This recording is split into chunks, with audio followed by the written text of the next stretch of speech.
ഈ വഴി തന്നെ തിരിച്ചു വരുമല്ലോ. മുട്ടുകാല് ഞാൻ തല്ലി ഓടിക്കും. മുട്ടുകാല് ഇത് സ്ഥിരം പരിപാടിയാ. ഇന്ന് ഈ കമലമ്മയുടെ കൈ കിട്ടുവാണെങ്കിൽ ഞാൻ കാണിച്ചു കൊടുക്കും. ഞാനേ കാണിച്ചു കൊടുക്കും. ഈ കമലമ്മ കാണിച്ചു കൊടുക്കും. ഓ, കമലമ്മ കാണിച്ചു കൊടുത്തപ്പോ കമല് പോയി. എനിക്ക്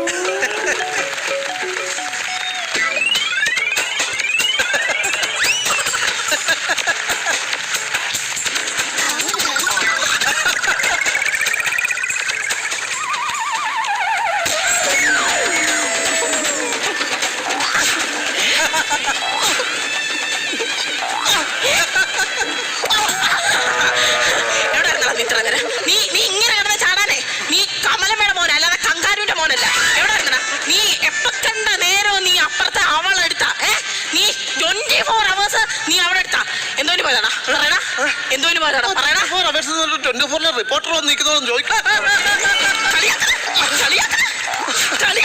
ഇത് 24 വരും. നോക്കിക്കോ, മാല അടിച്ചെന്ന് പറഞ്ഞിട്ട് 24 വരും. 24 വരും. മാലക്കുഞ്ഞിനെ ദ്രോഹിച്ചെന്ന് പറഞ്ഞോട്ടോ. മീശ വരെ വന്ന് എന്ത് എങ്ങോട്ട് പോയി? എന്തുവാ മീശോ നാളെ വന്നെന്ന് പറഞ്ഞു. നാളെ വന്നെന്നാന്ന് പറഞ്ഞേ. നിനക്ക് മീശ വരെ വന്നു. മൂക്കിന്റെ താഴെ സൂക്ഷിച്ച് നോക്കണം നീ. തല നടക്കുന്നേ. അത് പ്രായത്തിന്റെ പറയണ. നിനക്ക് എത്ര വയസ്സുണ്ട്?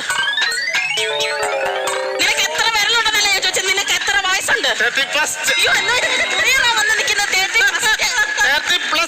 എടാ 39.3 വയസ്സുണ്ട് നിനക്ക്. 40. ആ തുമ്മലിന്റെ സെക്കൻഡ് കൂടി ഉള്ളായിരുന്നു നിനക്ക് 40 ആവാൻ. പറയുന്നേനെ എനിക്ക് കുറച്ച് ബുദ്ധിമുട്ടുണ്ട്. 25 ബുദ്ധിമുട്ടുണ്ടോ? 25 വർഷമായി നിന്റെ തന്ത നിന്നെ ഇവിടുന്ന് കളഞ്ഞിട്ട് പോയിട്ട് ഇതുവരെ നിന്നെ ഞാൻ ലലച്ചിൽ അറിഞ്ഞിട്ടാണോ വളർത്തിയത്? കൊഞ്ഞാ കുത്തണോ? പെറ്റമ്മയുടെ മൂത്തോക്കി കൊഞ്ഞിനെ കുട്ടുന്നു. നാട്ടുകാരെ കേക്കണം. ഇവൻ സ്വന്തം തള്ളയുടെ മൂത്ത് നോക്കി കാണിച്ചത് കൊള്ളാവോ? നിങ്ങൾ പറ, കൊള്ളാവോ? നല്ലതാണോ അത്? ഞാൻ കാണിച്ചതല്ലേ നല്ലത്.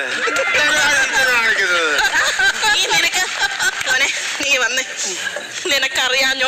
നിനക്കറിയാത്തോണ്ട് നിന്റെ പ്രായം അതാ.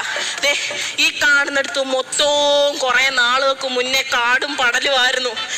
ഒരു സുപ്രഭാതത്തിൽ ഞാൻ പല്ല് തേച്ചോണ്ടിരുന്നപ്പോ ദേണ്ട മുളച്ചു വരുന്ന അവസാനത്തെ പല്ലായിരിക്കും. അവിടെ ഒരു കുടില്, അതിനകത്തൊരു താടക. ഇവനാണെങ്കിൽ എന്താ ഇഷ്ടാമച്ചി എന്ന് വിളിക്കുന്ന ഒരു താടക. സ്വന്തം പെറ്റതള്ളയുടെ സ്നേഹവും അവരുണ്ടാക്കി കൊടുക്കുന്ന ഒന്നും ഇവന് വേണ്ട. അവൾ എന്തോ ഉണ്ടാക്കി കൊടുത്താലും ഇവന് അമൃതം, ഞാൻ എന്തോ ഉണ്ടാക്കി കൊടുത്താലും പുച്ഛ. അങ്ങനെ അച്ഛൻ കളഞ്ഞിട്ട് പോയപ്പോ ഇവനെ ഞാൻ എന്തുമാത്രം കഷ്ടപ്പെട്ട വളർത്തിയെന്നറിയാമോ?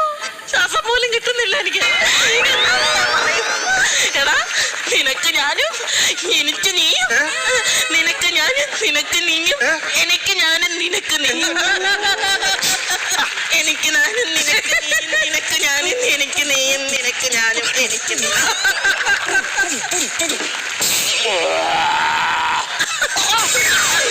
തള്ളാ സങ്കടം പറയുമ്പോ നിന്ന് ടീച്ചർ അടിക്കുവാന്നാടാ നീ. ഇനി വരട്ടവള്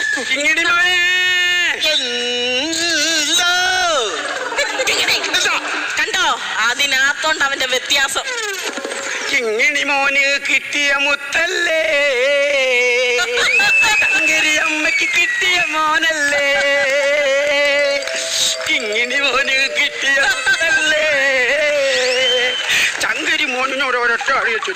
എവിടെ ഇരുന്നടാ? ഞാനാടാന്നിട്ട് പോകുന്നുണ്ട് മറ്റെടുത്തോട്ട്. ഇഷ്ടമ്മ മോന് വേണ്ടി അവല് നനച്ചോണ്ടിരിക്കുകയല്ലായിരുന്നു. എന്നിട്ട് അവല് നനച്ചു പിഴിഞ്ഞു വിരിക്കുന്നതെന്ന് ഞാൻ കണ്ടില്ലല്ലോ. അശാലെ അവല് പിരിച്ച് ഞാൻ വശയിടുന്ന കാര്യമല്ല പറഞ്ഞത്, അവലെടുത്ത് ഇങ്ങനെ പിടിക്കുന്ന കാര്യ പറഞ്ഞത്.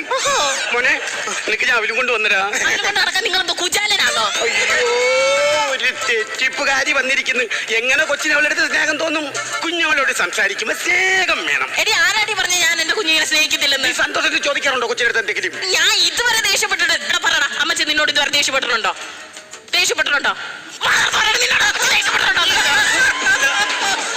അപ്പൊ ഇത് ഇവരുടെ നാട്ടിൽ സന്തോഷമായിരിക്കും. ഞാനെന്ത് പറയാ? എന്നെ കൂടുതൽ പഠിപ്പിക്കൊന്നും വേണ്ട. എന്തൊക്കെ കാണിച്ചാലും പെറ്റ വയറിനുള്ളതാ സ്വന്തം മോനെ. നീ എന്താ കാണിച്ചാലും എന്റെ കുഞ്ഞിനെ ഞാൻ തരത്തില്ല. ചേച്ചി ഒരു കാര്യം അറിഞ്ഞായിരുന്ന? ചേച്ചിയോ? ചേട്ടത്തി ഒരു കാര്യം അറിഞ്ഞായിരുന്നോ? കൊച്ചുമോളൊരു കാര്യം അറിഞ്ഞായിരുന്ന? നമ്മൾ അപ്പുറത്തെ നളിനിയില്ലേ, നളിനിയൊരു മോനില്ലേ, അവന് സുലോചനയുണ്ട്. സുലോചന? നമ്മളിപ്പോ തന്നെ ഈ പാവം പയ്യൻ നല്ലോണം ജീവിച്ചു പോകണം. നമ്മുടെ എന്റെ കൊടുക്ക എങ്ങനെ കൂട്ടായി. പക്ഷെ മറ്റച്ചെറുക്ക് അങ്ങനെയല്ല. അവന് സുലോചനയുണ്ട്. സുലോചനല്ല, നമ്മൾ ശീലം. കണ്ട ഈ അമ്മയ്ക്ക് എന്തെങ്കിലും തെറ്റുമ്പോ എന്റെ മോനെ എനിക്ക് കറക്റ്റായിട്ട് പറഞ്ഞു തരത്തുള്ളു. സമയത്ത് റിഹേഴ്സൽ അതെ, കൂടുതൽ സംസാരിച്ച് നീ പുണ്യവാദിയൊന്നും ആവുമൊന്നും വേണ്ട. എന്റെ കുഞ്ഞ് എന്റെ അടുത്ത് തന്നെ നിന്നും എന്ത് കൊടുത്ത അവിലായാലും മലരായാലും എന്തോ പുഴി കൊടുത്താലും ഞാൻ തരത്തിലടി. എവിടുന്നാണ്ട് വലിഞ്ഞു കയറിയോളൂ വന്നേക്കോ. എന്റെ ദൈവമേ, ഈ നാശം പിടിച്ചതൊക്കെ എന്റെ വീടിന്റെ അടുത്താണല്ലോ. കൂരയും കെട്ടി താമസിക്കുന്നത് വലിഞ്ഞു കയറി വന്നവള്. ഈ ഭൂമിയില് ആരും ഒറ്റയ്ക്ക് വരുന്നില്ല. ഈ ജീവിതത്തിൽ അവർക്ക് ആരും തുണയില്ല. അവിടെ സ്റ്റെപ്പുണ്ട്, സ്റ്റെപ്പ്.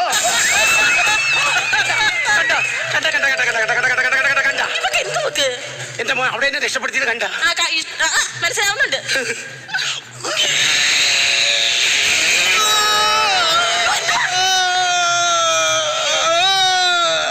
കരയാൻ വേണ്ടി ഇതിന്റെ വായിക്കത്ത് മോട്ടർ വെച്ചേക്കുന്നോടി.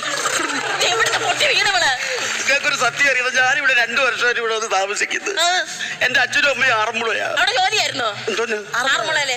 അതല്ലെന്ന്. 6 മോളുണ്ട്, 6 മക്കളുണ്ടെന്ന്. ഞാനായിരുന്നു മൂത്ത മോള്. പക്ഷെ എനിക്കാണ് എല്ലാരും കാട്ടി ഇത്തിരി സൗന്ദര്യം കൂടുതല്. അമ്മച്ചിയുടെ സൗന്ദര്യം എനിക്കാ കിട്ടിയിരിക്കണേ.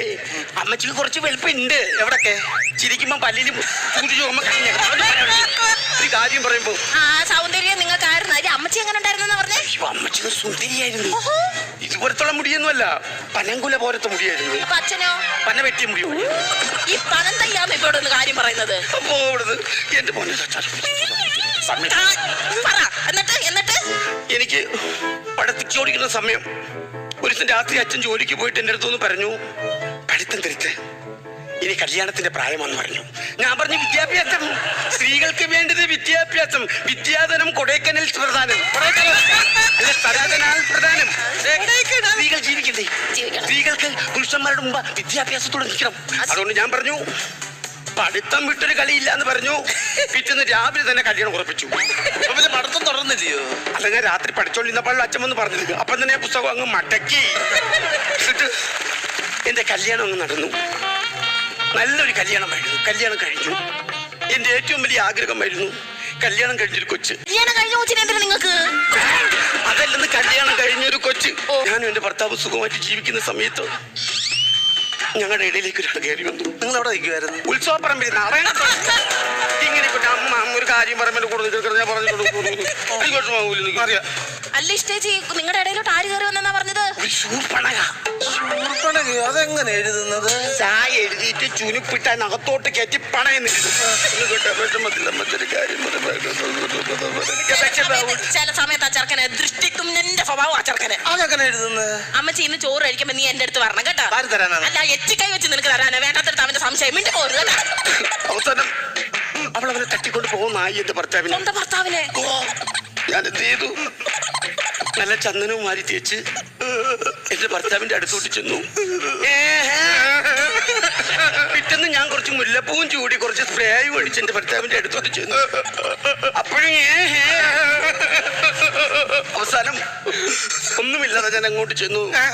എടാ ചന്ദനം ഇതൊന്ന് മാറി തേക്കാതെ ചെന്നു. അവര് സങ്കടം പറഞ്ഞു തീർന്നില്ലേ? പിന്നെ നീ എന്താണ് ഇങ്ങനെ വെക്കുന്നത്? ഞാൻ കേട്ടില്ല പറഞ്ഞത്. പിന്നെ നീ എന്തെടുക്കുമായിരുന്നു? ഇതും പിടിച്ചോണ്ടിരിക്കുവായിരുന്നു. എന്നിട്ട് അവസാനം എന്റെ ഭർത്താവിനെ വിളിച്ചോണ്ട് അവൾ എങ്ങോട്ടോ ചെത്തി വിട്ടോ? ചെത്തി വിട്ടതല്ല, വിളിച്ചോണ്ട് എങ്ങോട്ടോ കൊണ്ടുപോയെന്ന്. വിഷമിക്കല്ലേ, എന്റെ അവസ്ഥ ഇതിലും വലിയ കഷ്ടം. സങ്കടം പറയാൻ ഇടയ്ക്ക് കയറുന്ന ഇതിനൊരു ഫ്ലോയി പറഞ്ഞു വെക്കുമ്പോൾ നീ എന്താണ് നിന്ന് കരയുന്നത്? മാറുന്നു കരടാ.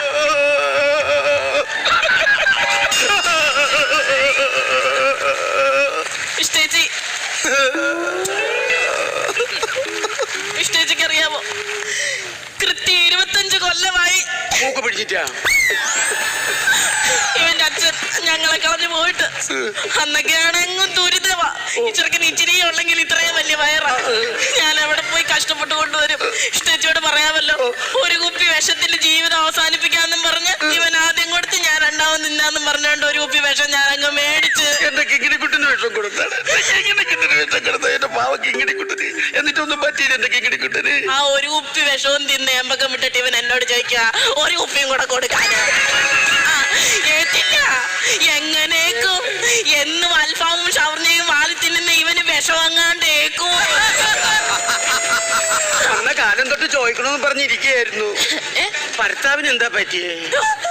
ഒന്നും പറയാതിരിക്കുവാന്നേ ഭേദം. ഞങ്ങൾ മുഖത്തോട് മുഖം നോക്കിയാ വഴക്കാം. എപ്പോഴും എപ്പോഴും മുഖത്തോട് മുഖം നോക്കിയാ വഴക്കാം. എല്ലാവരും മുഖത്തോട് മുഖം നോക്കിയാ വഴക്കാം. പറഞ്ഞേ മുഖത്തോട് മുഖം നോക്കി അങ്ങ് വഴക്കാം. അവസാനം ഞാൻ പറഞ്ഞു നിങ്ങളെ കണ്ടു കഴിഞ്ഞാൽ ഞാൻ വഴക്കിടും. അങ്ങനെ ഞാനായിട്ട് അങ്ങ് പറഞ്ഞു വിടുമായിരുന്നു. എന്തിനങ്ങനെ പറഞ്ഞു വിടാൻ കാര്യം എന്തോ? എങ്ങനെ പറഞ്ഞു വിടാതിരിക്കും എന്റെ ദൈവമേ. പിന്നൊരു മുഖം നോക്കാൻ എനിക്ക് തോന്നിയിട്ടില്ല. അതുപോലായിരുന്നു അങ്ങയുടെ മുഖം. പിന്നെ ഇത്രയും വലിയ മീശ, ഇവിടെ മൊത്തം താടി. ചില സമയത്ത് ചോറുണ്ണാൻ നേരം അങ്ങേറെ കൈ വാങ്ങ തപ്പി പോകുന്ന ഞാൻ കണ്ടിട്ടുണ്ട്.